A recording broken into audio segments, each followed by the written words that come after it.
Vineyard. Somos Viña. We are Vineyard.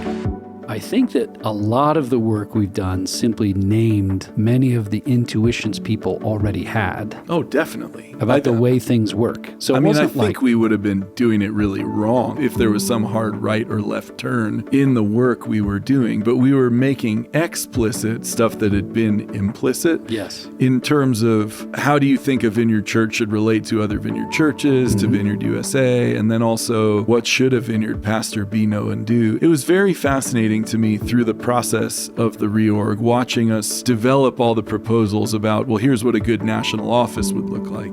But then to hear from the executive team, which was, really seasoned pastors who'd been leading at a high level in the Vineyard for decades, say to us, you must develop an ordination framework and a bylaws process to bind us together in ways that are clearer and more meaningful than our trademark agreement. Can't just be trademark. The trademark agreement. And of course, we still have a trademark agreement because the Vineyard's trademarked, but we have to say much more about who we are than that. One of my favorite images for ministry in the Vineyard is midwifery. Like we're always midwifing the things that the Spirit is doing in a life or in a community. Pretty similar work in the Be, Know, and Do framework. How do we midwife onto the page what's already implicit in the lives of our pastors and leaders? So just to put it really bluntly, what we're trying to name is, what does this look like if it goes right? Yeah. And then how do we treat one another if it's not going right?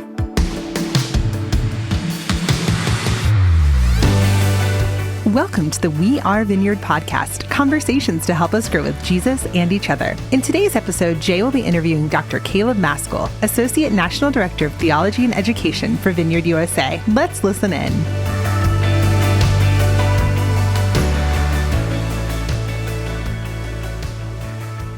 Hey, Caleb. Hi, Jay. Here we are, hanging out together. Start like, Why can't we?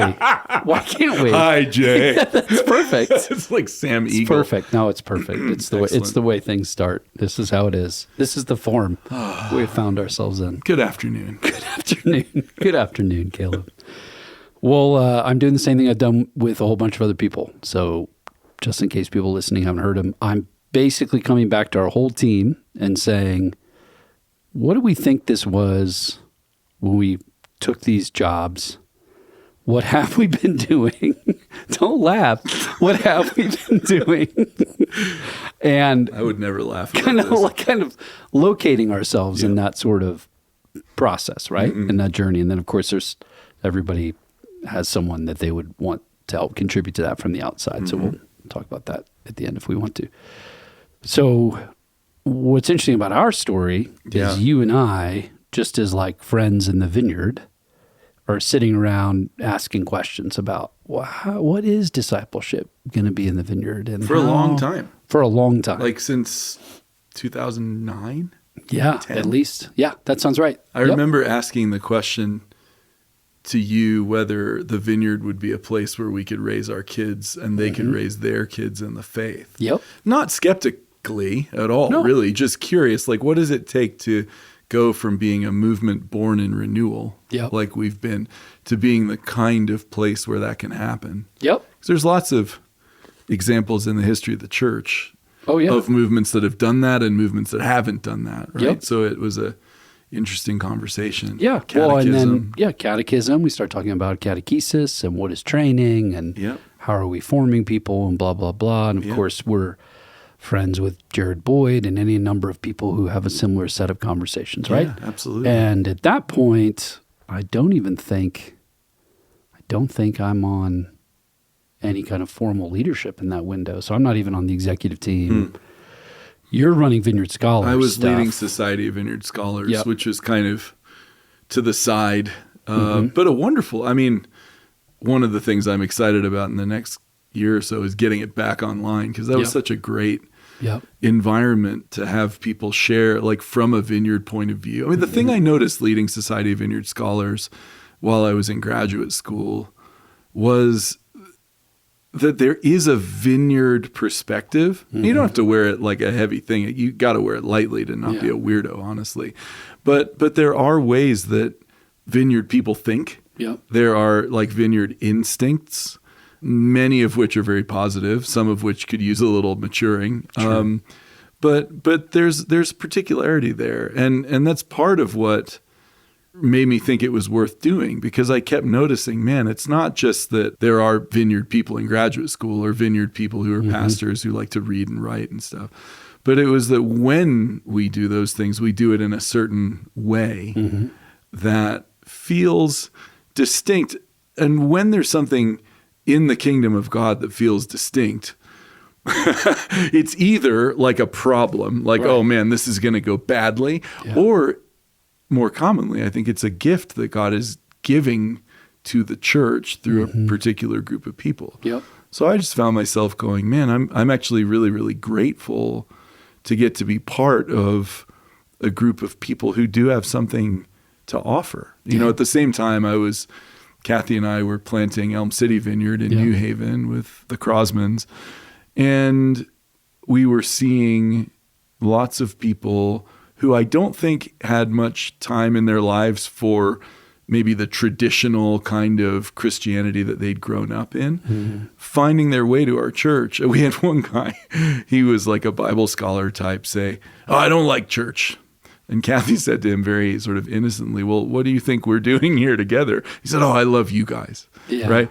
And he knew at the time how sort of funny that was. What the Lord was doing was wooing him in a context where it's possible to have faith and questions together, where it's possible to honestly hold the tensions that Jesus holds when he describes the kingdom of God. Yeah.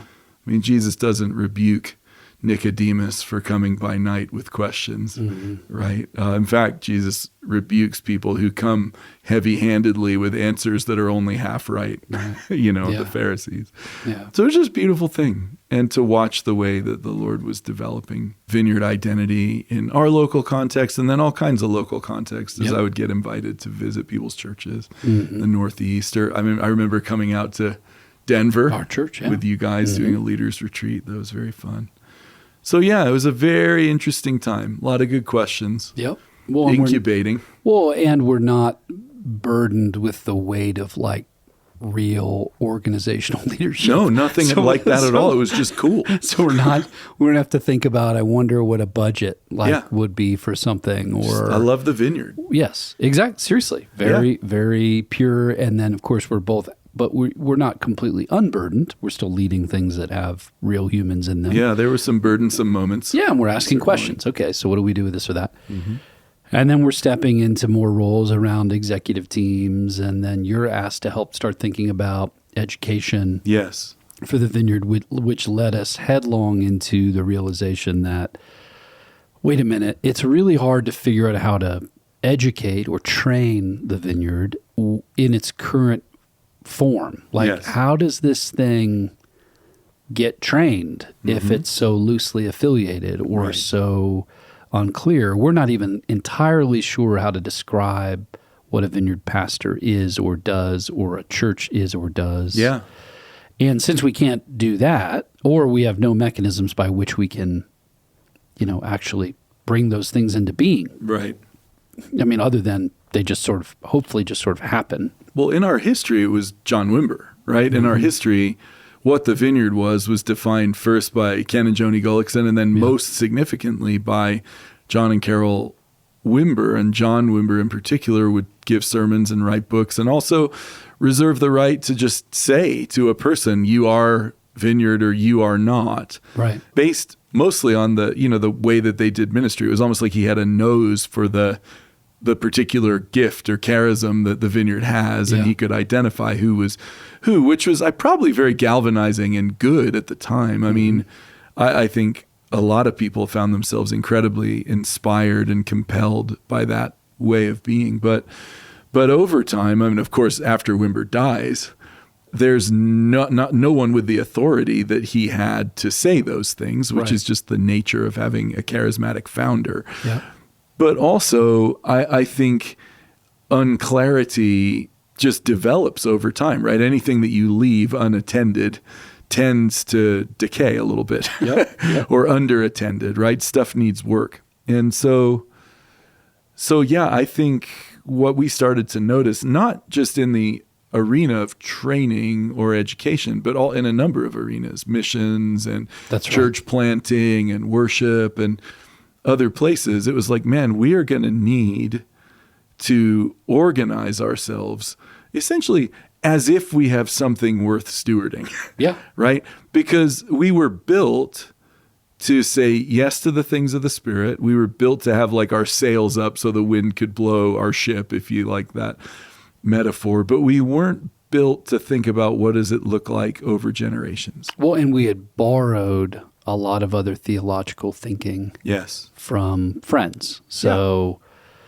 you have to be careful how you use words, as we've talked about a bunch of times, but the word evangelical has become something else in more recent memory. Yeah. But at the time where the Vineyard is being formed, we all kind of thought we knew what that word meant. Yeah. And it meant certain kinds of convictions about how the scriptures work and what it means to communicate the gospel and have certain kinds of moral character and fabric in accordance with the scriptures themselves, blah, blah, blah, blah. So you could just borrow all that momentum. So all that momentum then has these encounters with the Holy Spirit, builds this thing called the Vineyard plus other movements like it. Mm-hmm. Well, fast forward to when we're starting to try to ask these questions. Turns out people don't know what those words mean anymore. Exactly. They're even a little contested. That's exactly right. Yeah. And they might even, in their current vernacular, say things we don't want to say. Not just they're sort of empty, but they're saying something else. Or maybe those words have drifted into other different categories of conversation. Well, for example, when John Wimber spoke about evangelicalism, he had not a single thought about the politics of that. Right. He had a thought about theology. He had a thought about history, maybe a thought about the way the church works, although I think that adjusted for him over time. Mm-hmm. But the way evangelical and sort of common vernacular now triggers political thoughts in our moment, that it not only not in the lexicon, but actually like that to Wimber would have been a gigantic problem. Yes, precisely. Which I don't think anyone anticipated in 1985. No. Well, and furthermore, many of the leaders then that are being birthed inside of the Vineyard or growing up in the Vineyard may or may not have that sort of bank of knowledge that the leaders previously had. So in other words, many leaders are growing up in the movement aren't being trained in like theological education in the same way that many of the pastors who joined the Vineyard had other theological education that then they're applying to these things they're learning from Wimber. Yep. While we're training up those leaders, they often don't have the same background, theological education. So this creates a number of problems, not to ignore the fact that many of the structures are also fairly confusing, like the way that we sort of launched out in church planting or in missions. The way we thought about how are we resourcing pastors was mostly reacting to different kinds of things that are happening. Just add something. Yeah. If there's a gap, just screw on another bolt and we'll add that part. Yes. And pretty soon you have something that is a little incoherent. Well, or if you think of it like a building, you've added on rooms. You have to go through this bedroom to get to the kitchen somehow. Like, I don't know how this happened, but I guess the kitchen's over there. I could walk outside, but I could just go through here. Right. So, the things are just sort of, and Phil Strout, in very courageously through a few different prophetic encounters, not least of which one including Dan Wilt, says, this has got to get rebuilt somehow. We're at a crossroads. Mm-hmm. Stand at the crossroads and look and find the ancient paths and figure out how to walk in them and find rest. I think that was an urgent word from the Lord. Yes. But it was also, you say Phil was courageous. I believe that's very true because he didn't know the outcome of what that would look like. Yep. So you and I are recruited to be on that team first. We were. And then within one meeting, we're recruited to lead that team. By Brian Anderson. Brian Anderson ambushed the two of us and said he thought we should lead. On the Zoom. It was an ambush. And Brian. I said, no, I don't want to do that. And then they said, well, would you at least consider how you might want to do that? So we took some time to build a plan. And again, we could go into lots of detail here, but we built a plan and started to ask help from all the people that know how to do these kinds of things. Yes, we did. Because we'd never done these things, whether it be Todd Bolsinger and sort of the organizational changes, some of the table group folks, Lencioni's outfit, as well as Gordon Smith was really helpful, thinking about change agency. Someone like Jim Arrington going, what are the emotional processes that are happening interpersonally as well as organizationally as we do this stuff? On and on and go. So we're talking to literally anybody that will talk to us. Yeah. And surprisingly, many would. That's kind of a cool part of this. Well, it wasn't COVID yet. I was going to say it was COVID, so everyone was available. No, but then COVID hits, which works to our advantage because they're all just sequestered in their houses. Waiting for someone to There's call. no travel. So we can Zoom with pretty much anyone at that point. Yeah. And so we start building out some different things with a team as we're leading them. We have multiple proposals, different kinds of plans, tons of documents, lots of writing. You were doing almost all of that work, which was a lot of work. Well, let me just say something. As we approached it, we learned lots of things, but I think the most important, like, abiding lesson from that era that I learned and that I think was helpful for thinking about the Vineyard and stays helpful today is the phenomenon that often you think you have a structural problem, but you actually generally don't have a structural problem. You usually have a cultural problem with a structural manifestation. Yep. And I mean, there's lots of ways we could sort of go into what that means or how to describe that. But I think it's very tempting in a movement that you love, in a church that you're trying to lead well, to assume that all is going pretty fine and that what you actually have going on is a structural challenge, right? We've got 8 burned out regional leaders who don't quite know what they're doing. Yeah. What we really ought to do is just make it from 8 to 16 and they'll all be fine. Right. Well, it turns out when you make a move like that, as well intended as it is, you can end up with 16 leaders in exactly the same position because the challenge was structural or was cultural, not structural. Yeah, you think you're going to alleviate workload Yeah. and somehow make it different. But actually the problem's sort of in the marrow, which meant that the work required a kind of digging into the depths of who we are, both the stuff that we love about the Vineyard and also the stuff that has gotten pushed under the rug or the things we didn't really love to talk about. Every family, every church, every community has that stuff. We're not uniquely bad. Yeah. But a good part of our work was finding our way into like the marrow of our culture, I would say. Yeah. And noticing places where conflict doesn't get resolved or people disappear, like in any family, like someone was leading and now they're just gone and we don't know what happened. Yeah. And those are all cultural questions. Those aren't just structural questions. And they tend to come with stories that you start to develop patterns. And so out of that, there's a whole bunch of proposals. The executive team, processes through. We come to some decisions. All of that sounds really great. One of the key ones that I want to talk to you about, because we kind of just came through a big gate is we think about ordination, which connects one-to-one with bylaws. As not sexy as that sounds, they fit together. That doesn't sound very, very interesting to you. I mean, ordination does, but bylaws not quite as much, if I'm honest. Yeah. But what you're really doing is talking about like authority and governance in a particular way. How are we going to behave? Yeah, and who measures that, and how is that managed at all, and where does the sort of identity of a pastor? So we come up, you come up with, and a whole bunch of different people writing together, be, know, and do. That's what we're thinking about. We think about pastors. Yes. And then how are we trying to get our bylaws to actually give the Vineyard what I think, this is the part you can discuss with me or argue about. Sure, yeah. I think that a lot of the work we've done simply named many of the intuitions people already had. Oh, definitely. About the way things work. So I think we would have been doing it really wrong if there was some hard right or left turn in the work we were doing. But we were making explicit stuff that had been implicit in terms of how do you think a Vineyard church should relate to other Vineyard churches, to Vineyard USA, and then also what should a vineyard pastor be, know, and do? It was very fascinating to me through the process of the reorg, watching us sort of develop all the proposals about, well, here's what a good national office would look like. Mm-hmm. But then to hear from the executive team, which was, really seasoned pastors who'd been leading at a high level in the vineyard for decades, say to us, you must develop an ordination framework and a bylaws process to bind us together in ways that are clearer and more meaningful than our copyright statement or a trademark agreement. Can't just be trademark. The trademark agreement. And of course, we still have a trademark agreement because the vineyard's trademarked, but we have to say much more about who we are than that.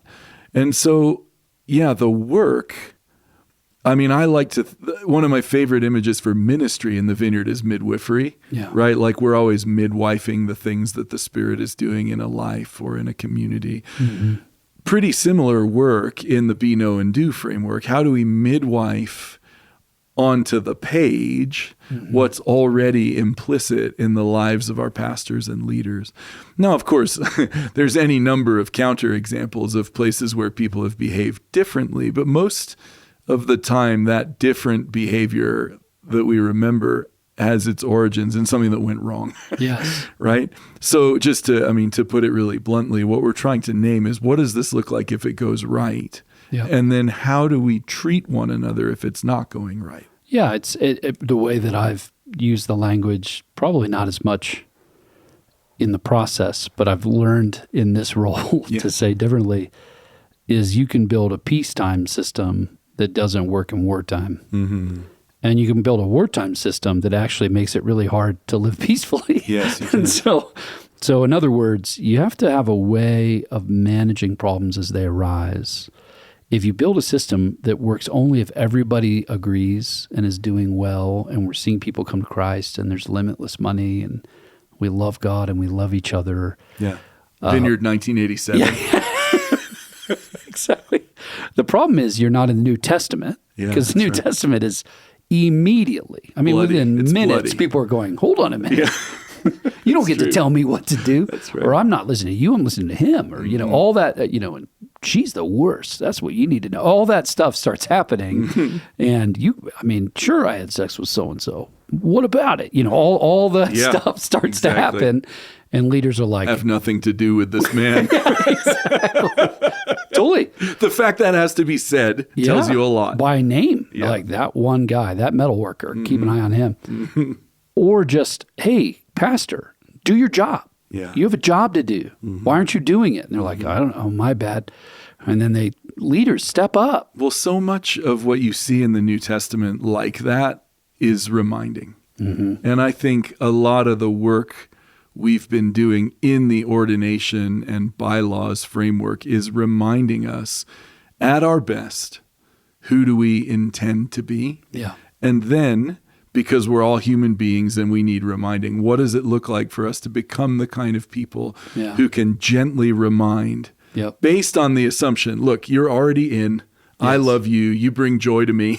Right. Right. This is the kind of community I want to be a part of. I'm drawing my thoughts on that from that book, The Other Half of Church, which I find so helpful, because if you have a community of love and joy, you can actually, on that foundation, remind one another, hey, you're actually straying from the things we've committed to. That's not the way it's supposed to be. Not because you're beheading that person or cutting them off, as I think we've done in the past at our worst, but to call people to their best self, call communities to their best ways of being. And I think we've seen over and over again, even in the last couple of years, communities that have wondered, how do I relate to the vineyard, coming back to life as they're remembering the things that we've named but not emphasized very much over the years. That's not universally the experience, but I think there's a lot of that, enough to make it clear to me that we're on the right track with this kind of work. No, I agree. Yeah, and I think, our last national conference, Andy Crouch's illustration of how does order create abundance, flourishing? Mm-hmm. How do they relate? Yeah, and that's different than bureaucracy. Yes. The bureaucracy also is very ordered. And some of the intuitions or the instincts of Vineyard people would be order equals bureaucracy. Right. That isn't true in every temperament denominational structure. I mean, if you're a Presbyterian, order equals like safety, comfort, and possibilities. Yeah. For us, it equals bureaucratic, like control. Yeah. Now, it's also true of Presbyterian. If you were like the freedom of the spirit, that might freak them out. Whereas we're like, so I'm not saying it's all bad or good.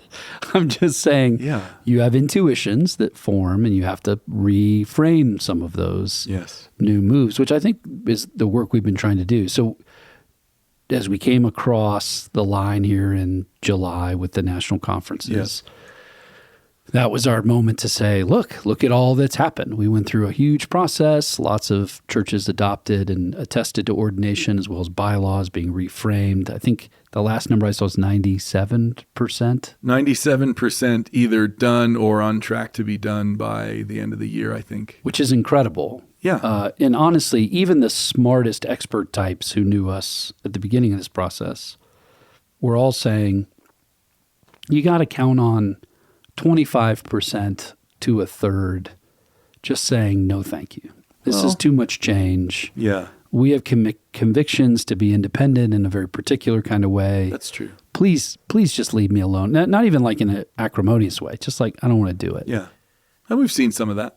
We've seen some of that, but apparently to the tune of a low number compared to much lower Yeah, number. Which is pretty intriguing and encouraging. Well, I'm grateful for it. I think people are becoming aware in our moment of the limitations of an independent church frame. Like for all we hear about the growing churches or the non-denominational kind of thing, I think more and more there's an awareness among people actually living in non-denominational environments. Because, of course, the New York Times rediscovers evangelicalism every 10 years. Right, totally. So you can't always count on the survey. Right. But there's a growing awareness among non-denominational churches of the need for roots and stability. I mean, look at a guy like Glenn Packiam, right? Yeah. He's written 3 books, which are effectively showing churches like the Vineyard, and there's so many of us out there in the kind of explosion of 20th century Pentecostal charismatic stuff, showing churches like ours, what does it mean to be Christian, to be connected to the vine?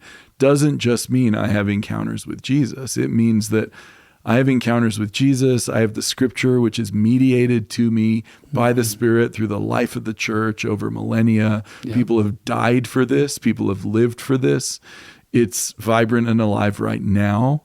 And there are things that I need to learn, like actually cognitively learn, not just kind of embody and enjoy, but there's ways that I have to work in order to grow to become a better leader and a better pastor and a better shepherd than I am today. Yep. And thank God for that. I mean, how amazing is it that you don't have to be zapped? Yes. You don't have to have some kind of powerful renewal moment, although we want those too. Yeah. But you can actually just purpose in your heart. I'm going to take a year. I'm going to take 2 years. I'm going to read a series of books. I'm going to talk to some people. I'm going to consciously grow in the same way that you can do that in your health, in your emotional life. You can do that in your leadership and in your depth as a Christian leader. Yes. So I think a lot of what we're seeing is actually just a recognition of that and the fact that the historic church and increasingly the global church over the last 100+ years, where there's been a lot more attention to that, has resources that we need. Yes. We are just aligning ourselves with a way of remaining in the vine that's going to give us health. I pray for generations. So tell me, so here we are, we're kind of at an important tipping point where what we can talk about in a minute is, okay, so now we have people basically agreeing with the structures of their churches as well as the alignment of what they think a pastor is. The big turn, of course, is we have to backfill all of that with resources and processes and stuff. We can talk about that in a minute. Yeah. What I'd love to hear you talk about for a minute is what was most encouraging to you in this process? Like what were you surprised by way of feedback you're getting or interactions with pastors and leaders? What did you not expect, or maybe you did, but it was just encouraging nonetheless? Oh, I like the question a lot. And this would probably be a good moment to say, if anyone's listening to this and they haven't seen these documents, all that stuff is available on the ordination website, the Vineyard USA ordination website. The Be, Know, and Do document is specifically what I'm talking about, but the handbook and the bylaws things are all there too. So feel free if you need an afternoon of joy and delight to go and read those things. People who study this stuff will find it interesting. Very much I'm so. amazed at how many folks, even in the life of our church, are like, I read everything. Totally. And I'm like, oh. Well, I would read it all. Yeah, if I wasn't involved in writing it, I would definitely be reading it. Yeah. So stuff that I enjoyed or that surprised me. I mean, the first thing I would say is I enjoyed how much agreement we had from the very beginning. Yeah. And I talked about this as early as North Carolina National Conference a couple years ago. But we, did some extensive surveying. There's qualitative, there's quantitative parts of that. But the fact is, it's been very, very clear from day one that we agree on most of what a vineyard pastor should be, know, and do. Something on the order of like 90% of things when you kind of quantitate it out.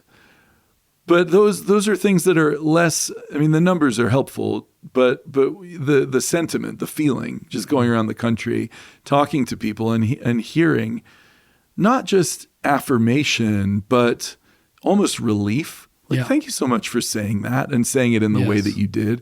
There's not a time that I've been in a room talking about the Be, Know, and Do sort of final working draft that we have right now where someone hasn't said, gosh, I didn't know how you'd phrase that. And I'm so grateful that you phrased it like that. And that's not because I'm such a genius or the people we're working with are so helpful. It's only... I mean, I hope we've done good work, but I just think the Lord is helping us to name the thing that we are. Discerning. Yeah, and so there's a Spirit-led discernment and an affectionate peace that's really helpful there. Another thing that I've enjoyed is the recognition of folks outside the vineyard who can see what it is that we're doing and can affirm that the way we're approaching the work is intended to thread the needle between being so open that we can't say anything and becoming so bureaucratic that it feels like our arteries are clogged, right? I'm hearing a lot about, I can see the way that you're building the fireplace for the fire. I can see the way that the river is flowing through the banks here. Like those kinds of metaphors, which are, of course, metaphors for a living church, are the kinds of things that I'm hearing kind of across the board. And I ask people to tell me hard things, like, please, for the love of God, if you see a gigantic problem or even a small one, say something now, because we're ratifying. Where do you see gaps? Where do you see gaps? Right, totally. And there's been plenty of gaps pointed out, which we've sought to correct. But the main thing I'm hearing is this is stewardship of a good thing, which is connected to the third thing that I love, which is not just that there's favor on the vineyard. We know about, vineyard people are warmly welcomed, but there's a way in which there's a kind of gratefulness for what the vineyard has been given to give away. Yeah. And, I say that with, obviously humility, because it's not mine to keep, but also with just a kind of wonder. Like, I can't believe we get to be part of a movement that 50 years in still has stuff that folks want, that we get to give away and share, offer to people in whatever context they're in, whether it's our movement or just taking the best of us and putting it into theirs, Yeah. So, those are three things that come up right away. I think probably a fourth thing, which I've mentioned earlier, is just the way that we've aligned ourselves with the kind of broad strokes of historic orthodoxy and attention to the witness of the global church. Yeah. In a very on the ground, what does it look like to actually lead in pastoral context kind of way? That comes up often as just an acknowledgement, like, this is good. This sees the historic and the global church in ways that other like statements of faith or sort of rules for denominations maybe haven't quite so clearly. And that's just a function of the moment we're in, but I'm glad we're capturing it.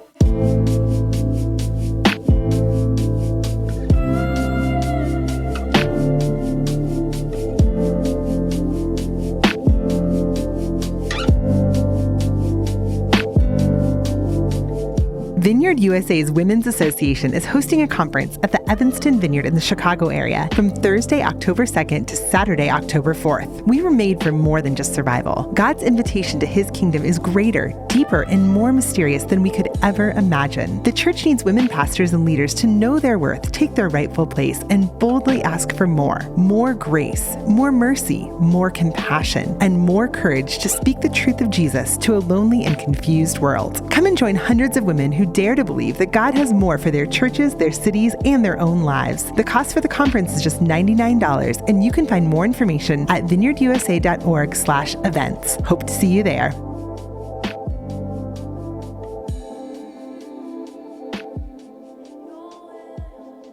No, I agree. No, and I think the affirmation of friends, like cousins, like our Anglican friends, or, it just is nice when they're like, this is good. You guys are doing a good job. This only helps all of us. Thank you.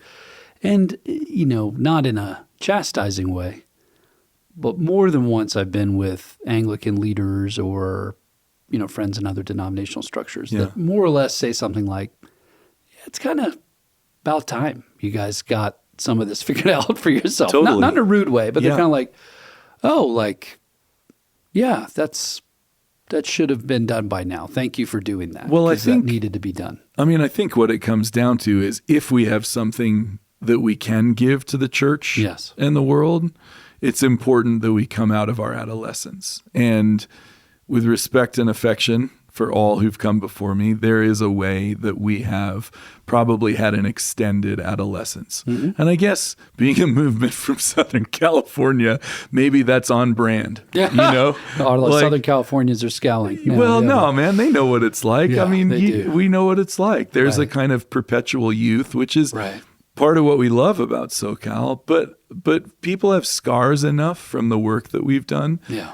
I have found almost no resistance from people who are saying, I want to be in the vineyard to the work that we're doing. Yes. Almost occasionally, but for people who are like, this is my home, I know it needs tending. Mm-hmm. This is work we have to do. So what was harder than you thought it would be? Where are the snags? Where were the challenges? You're like, I kind of thought that'd be tricky, but I didn't quite calculate that. I think we have not had a great deal of trust in our system over the years. Yeah.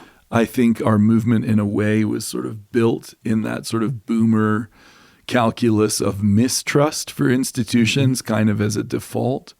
And that means that even the good work that needs to be done, it's you either don't look at it or you make a joke about it for a while. And I think there's been a bit more of that than I would have expected. Yeah. As I said, I feel everyone who decided they want to stay has come around in surprising ways to me. But I think there's some churches that have left. There's some people who I thought were sort of friends for life who've said, actually, no, I'm not. And everyone gets to make their decisions, but I think those are difficult moments. And I think the root of that is sort of a lack of trust. I remember Todd Hunter years ago when I think it was before he was the national director of the Vineyard, did a survey. They called it an autopsy. I remember. Did an autopsy I have that document still. of churches that had closed in Vineyard. And the number one thing that they correlated between churches that tried to plant and couldn't make it was that they were unwilling to be led. Yeah. Now, I don't know what to make of that exactly, but I do know that in my life, when I allow myself to be led, things generally go better. Totally. But I also know that it's a strange thing because this has been our job. It's a strange thing to be asked to lead and then realize, oh man, I went from being Moses to being Pharaoh overnight. Now I'm the man somehow. Turns out I'm the man, and then people say nasty things about you. Fight the man. Wait a minute, I'm the man. Well, now what? Yeah, right. Talk about you nasty when you're not in the room. Totally, yes. And whatever, some of that's just leadership, but the immature edges of our movement where we've decided over decades it's okay to not be discipled in those ways. I think that stuff's come back to haunt us a little bit in the process. That's been harder. Yeah. That's been harder. That would surprise me. I was surprised initially and continue to be. I don't know why I was so surprised, because I've experienced it in every other form of leadership. But I was surprised at how many people basically said, this can't be done. Yeah. Not like, boy, it's going to be hard. I wonder if you can do it. Yeah. No, this actually can't be done. Yeah. Like, this thing you want to do cannot be done because the people you're working with don't want this, and they'll resist you in a way that you won't be able to lead. Yeah. And the amount of pretty substantial leaders that just said it in that way, like that directly. Some of them laughing, some of them not. Right. Yeah. And then to watch over time how some of them went, oh my gosh, I cannot believe this is working. This is so encouraging. I know I told you it can't be done. And man, I really regret that. This is so cool. And then some others who are like, wait a minute. Now you're a threat. This thing that I thought couldn't be done, you're now actually doing. And that makes you scary to me now. Those are hard moments, man. It really is. Yeah. Well, and I don't know. I live in the myth that there is some leadership room you will walk into one day where everyone does things in honorable and upright ways because they know what it feels like to have people treat them poorly. And so they've learned, like, hey, it's better to like do the hard thing and have the conversations face to face and honorably bow out instead of like tearing each other apart. And, you know, I live in a pretend world where there is some room we arrive at where that's just done differently. Yeah. And that's been a surprise at the level of leadership we've operated at, to see, wow, like even at this highest level, this isn't like, you know, arguing with the few small group leaders that are upset that you're having them do the curriculum. Like this is like people who've given their life for this. Yeah.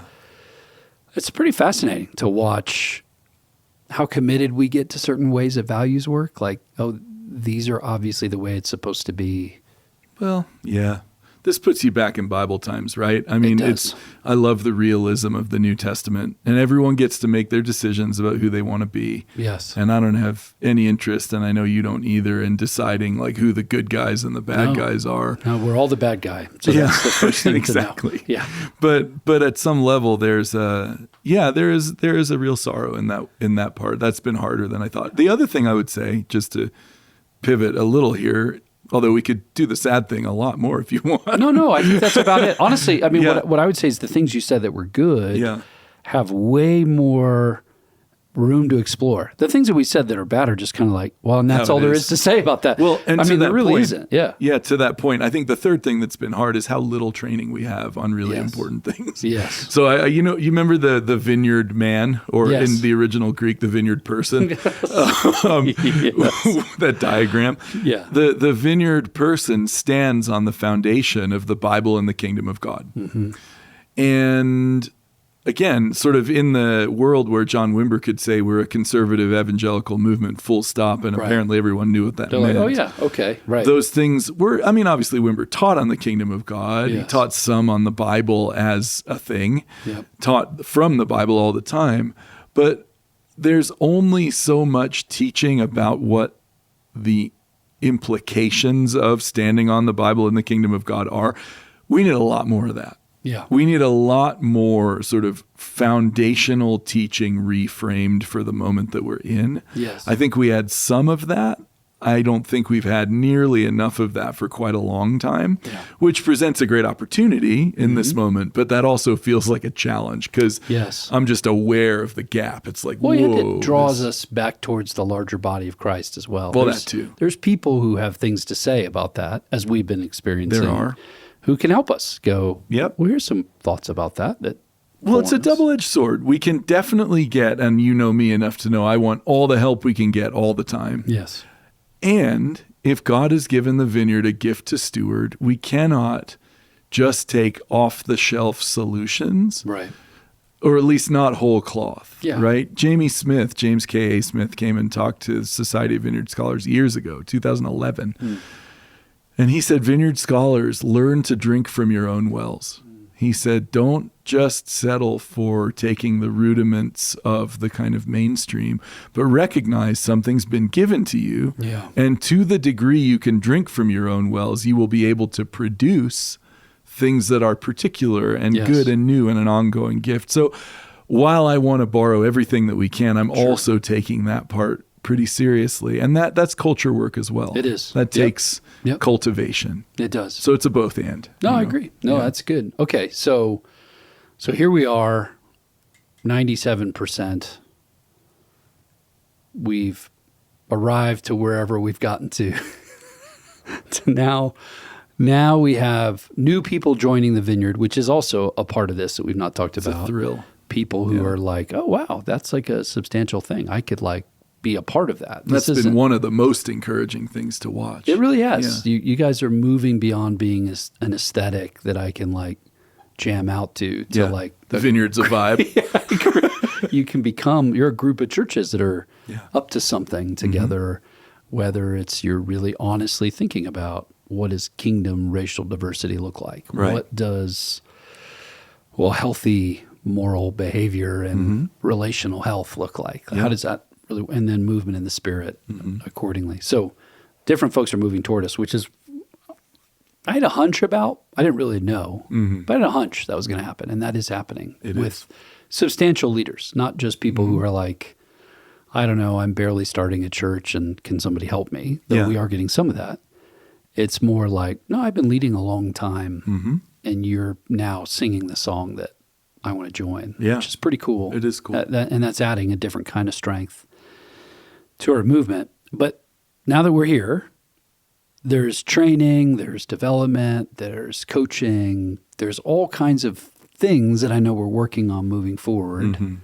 How are you thinking about this? What? Yeah. Because a lot of your work has been in the reorg, getting the ordinate. Now it's like, okay, we get to actually do the very first job you had, which was education. We're making a pivot. It's true. Yeah. You were, that's where you started and you went, wait a minute, all this other stuff has to happen. Right. In order for me to like build the kinds of resources or work with resources. That's right. To get that work done. So And we're making that turn right now. I mean, what I want to say is, I've got my work cut out for me right now. Yes. It does not yet quite feel like we're running downhill. Yeah. It feels to me like there's like sinewy, intense work to do. Yeah. A couple of ways I'm thinking about it that might be interesting for folks. I mean, one thing that may not be obvious, but is really important is that we have something on the order of 1,200 ordained vineyard pastors today. And they're of all the different ages and all the different stages that an adult pastor could be, right? Yep. So you got people in their 20s, you got people that probably in their 70s, you got people who are about to retire, mid-career, early career, people who know a lot, people who don't know a lot, people who preach all the time, people who don't. So a whole diversity. That's an interesting, for us to run like an AI analytic of those 1,200, like to the ground would be really interesting. Yeah. Well, I think we would learn that we have a really interesting and complex, diverse ecosystem of people that we call pastors, as we should. Yeah. And so for me, what that means is you've got a pretty diverse set of needs and interests with respect to training. Because, we said throughout the ordination process, everyone who's a vineyard pastor when we begin this will be one after. It's not like when we turn on the ordination process, suddenly it resets and everyone's at zero. Right. So that means everybody's grandfathered in, right? And in the grandfathering process, we have to make sure that we are essentially backfilling places where there are gaps. Yep. Encouraging people to move towards the thing that they already are. It's a funny thing. It's like marriage, right? Like you're married on day one and then You gotta 30 figure years out how to be later, a husband or a wife. 30 years later, you're married very differently if you've done your work. Yes. And so I think the same thing is true. It's a biblical paradigm, the being and becoming. We're asking our pastors to recognize I am a thing and I'm becoming a thing. Yes. Which means that we need continual and continuing education and resourcing. So I'm thinking about all different populations. I'm thinking about the bivocational vineyard pastor population, which is, 40+% of our pastors are bivocational. Yep. What that means is any resourcing that we're doing for them needs to be able to fit in the context of a bivocational life. Asynchronous or evenings. Exactly. You can't be doing stuff on a Thursday morning if someone has a different job on Thursday morning. There are a number of our pastors for whom English is not their first language, which means that we have to have linguistically accessible teaching in different ways. Yep. There are people who don't have a BA, so you can't just be like, jump into a master's program if it requires a BA. So there's that kind of stuff. There's also stuff that only we can teach, right? Stuff that comes down to how does the Vineyard think about the kingdom or the church or the Bible or whatever. And so there's work that has to be done like in a modular way, just for our pastors alone. Yep. So, this, of course, but for folks who don't, we've got one degree program in the pipeline, which is specifically designed for people who didn't have a BA before, are bivocational, and it's also got a special accommodation for people for whom English is not their first language. Yep. The emphasis in there would be theology, spiritual formation, and something we're calling entrepreneurship, which more is to do with what does it look like to inhabit, exegete, and love your city. We have another partnership that we've developed. It's a certificate program with the La Mesa Institute at Candler. This is a program which is led by Latino American pastors, Latino American pastors, but it's basically designed for pastors of all different sorts coming in from English language, Spanish language, or Korean language backgrounds. Some real interesting diversity there. But that's kind of a more academic type program that folks can get involved in, and we're working with them now to see about what the right fit would be. We've had 3 pastors go through that with different kinds of reports. Pretty cool. Working on that. And then we got something with Northern Seminary that we're developing in connection with the Seminary Now program. I mean, I could go on, but there are many things in the works, some of which will be taught specifically by me and other Vineyard folks, some of which will be partnering with other seminaries, bringing some of our own stuff in and then having them do their things. So there's a lot of resourcing to be done. And it's kind of one day at a time in terms of getting that work done. Well, and trying to build the pipeline, we have Vineyard Leadership Essentials out there, which is trying to train leaders within churches. So we're trying to do more than one thing to build the pipeline. Now that we have at least a clear target, we have some mechanism by which churches work together. Now you can start to say, okay, how do we fill all that in to build pastors, strengthen pastors, backfill gaps? Well, and I think we're going to learn a lot about what the gaps are. I don't presume to know exactly what the gaps are. But now that we have a be, know, and do framework, we have ordination, we have the bylaws as a way of sort of formally tying us together as a movement, I think our area and regional and super regional leaders will be in different kinds of conversations about what pastors need. So now what? So we can respond. It doesn't have to all be like, we've built a thing, you should try it. It can be a lot of responsive, and to be honest, I'm having conversations with young leaders, especially 20-somethings, from larger churches where there's a group of them, and then some just individual and in smaller churches saying, can you come and be with our little group for 2 or 3 days and just almost run like a little clinic, where the same kind of way you would train on prayer ministry or, how to multiply your small groups, but give us some theological resourcing. And interestingly, Jay, along with that, it's also, can you teach us about prayer? Teach us about the ways that theological self-awareness and depth and a prayer life go together, which I find just thrilling. And so I'm quite excited to be working, with some of our catalyst churches and frankly, any churches that have communities of people who are really serious about doing that to develop little resources. It's kind of like giving people their own little drill so they can drill their well and start to learn, what does it look like to walk with God in a posture of a learner in a deepening way, with prayer and study going together, Well, and it's again, one of the great strengths of our movement, I mean, you know this, but how, I mean, Wimber teaching MC 510 in a theological institution, one of the things that's blown me away doing We Are Vineyard is how many people were impacted through him doing that class on that campus. Totally. Like how many... Was the most popular course ever at Fuller. Probably in the 20th century, the most popular seminary class ever. So it's fascinating to go, okay, so we were birthed out of that type of thinking, right? Yeah. So it wasn't like, oh yeah, I guess we should build some classrooms to help make sense of our thing. Yeah. Nope, that was sort of wired into our understanding. And so even talking to old school Vineyard folks, we were talking to David Roos not too long ago, and him talking about you would walk into these conferences with these notebooks. Yeah. And it was just pages and pages of notebooks. And you would go for spiritual warfare or spiritual gifts. So like freaking 10 sessions on spiritual gifts or whatever. Yeah. And the stamina. The MC 510 book, it's like, Yeah. here's the different worldviews and paradigms, and then Right. here's the practices.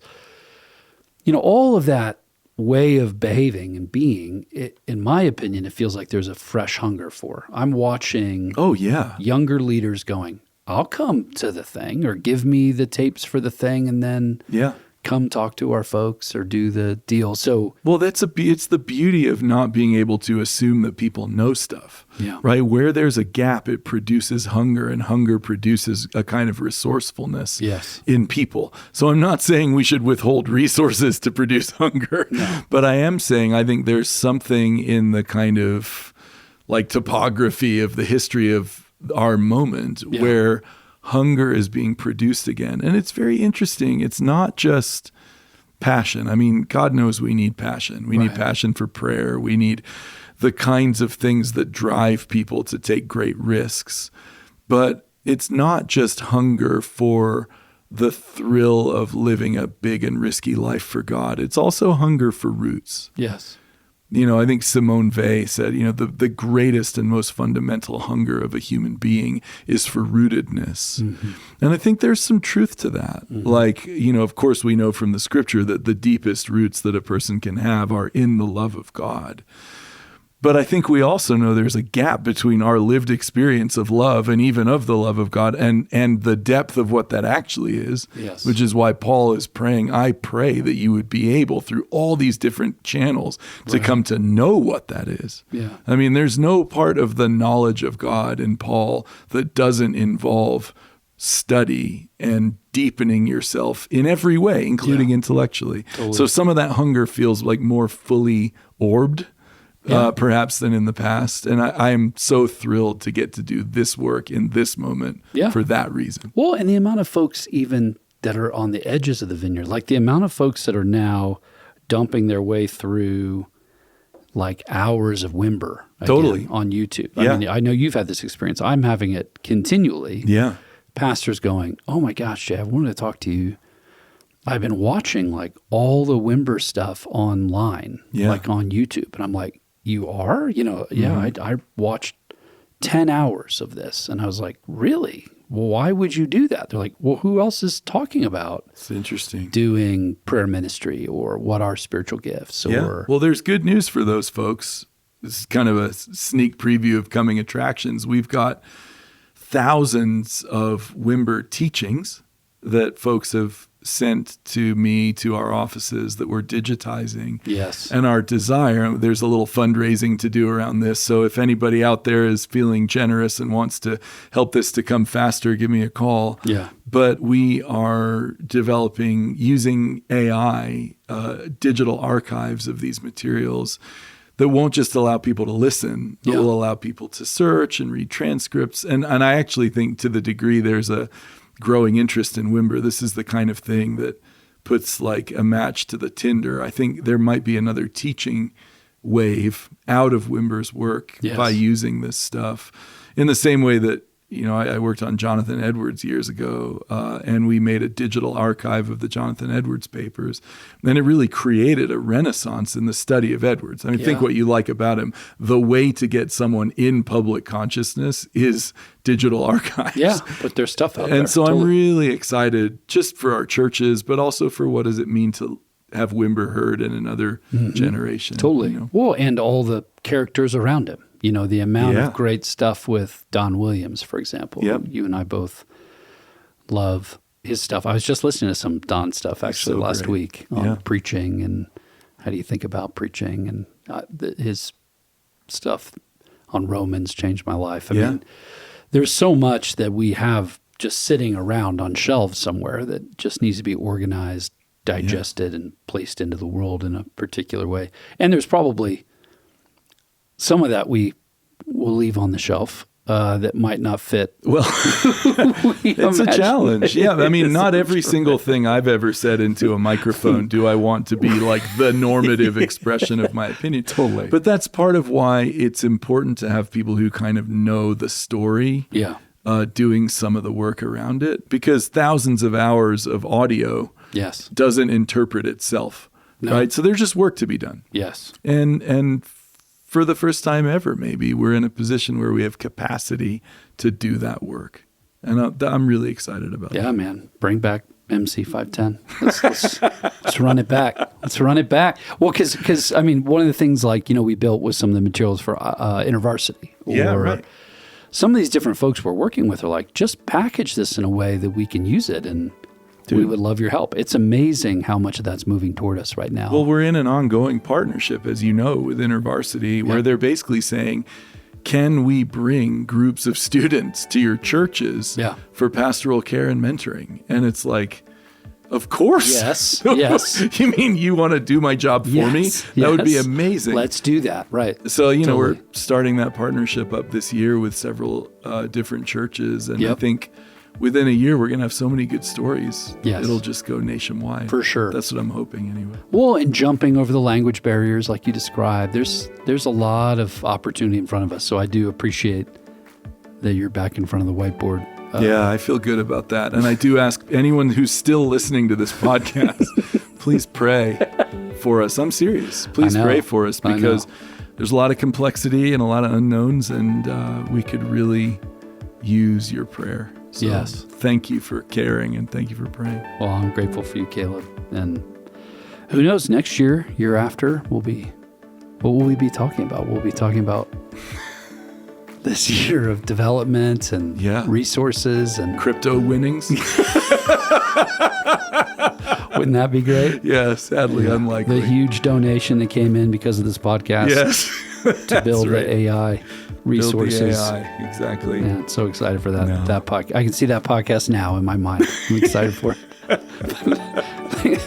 Thanks for making time. Yeah, man. The We Are Vineyard podcast is a production from the team at Vineyard USA. If you've been enjoying the podcast, here are a few ways you can help us. Leave us a review on the podcast platform of your choice. This helps more people find us. Connect with us online for additional resources. Our website is vineyardusa.org, and we're on Instagram, Facebook, and X at Vineyard USA. Thanks for listening, and we'll see you next week.